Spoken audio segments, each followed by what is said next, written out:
Flu activity has been up slightly in the U.S. thanks to a very small increase in infections caused by influenza B, viruses distinct from the new subclade K strain. That's the biggest player this flu season so far.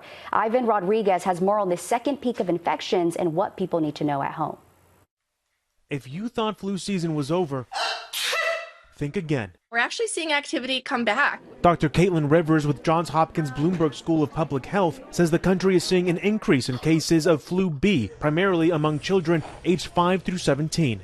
What we often see is that kids are the first to be affected by new trends, and then older age groups really start to see the effects. Flu B often becomes more common in the spring, so there's some of that going on, but I don't think it really explains the full rebound. Rivers, who also writes about infectious disease trends in her Force of Infection Substack, says this pattern is similar to what the U.S. saw last year when flu climbed to a second peak in late February after initially falling. The recent winter storm across the country might also play a role. I am hopeful, but not certain, that the severe winter weather that a lot of the country experienced over the last week will interrupt that expansion into other age groups, but we'll have to wait and see what happens. Influenza B strains are a whole different family of viruses. Even if you've had the flu once this season, it's possible to get it again if you catch a different strain. The good news is this year's flu vaccine protects against 2 A strains and 1 B strain. So the shots should offer some protection against severe illness and hospitalization. A majority of the deaths that we see from influenza are in older adults. So extra important if you are, say, over the age of 65,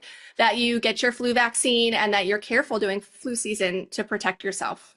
I'm Ivan Rodriguez reporting.